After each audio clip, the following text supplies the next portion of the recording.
Salutare tuturor! Numele meu este David și ce este asta negru? Că ecranul nu este bine făcut. No, zi, numele tău este David și? Numele meu este David și este primul meu video de pe canal și nu m-ați văzut pe YouTube, dar eu sunt un fan de banane, deci sunt un fan de un zi nocivă, de live, este în engleză, Mesh Yourself și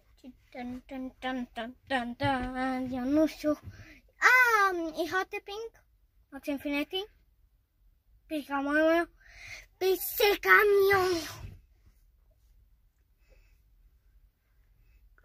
ce nume ciudat pe canal. Stai. Și Omar Saveli și The Gaming Sanam. Și atâta câți fani am. Pure Jumper puțin. Overspace. Da, super fain. Deci.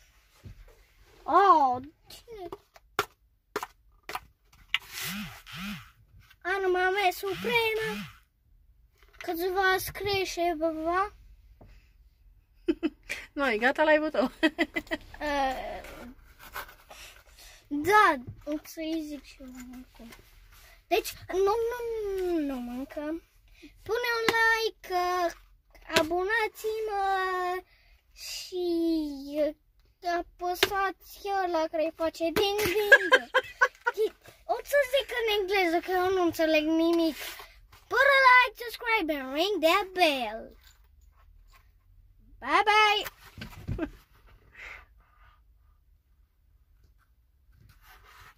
Come on.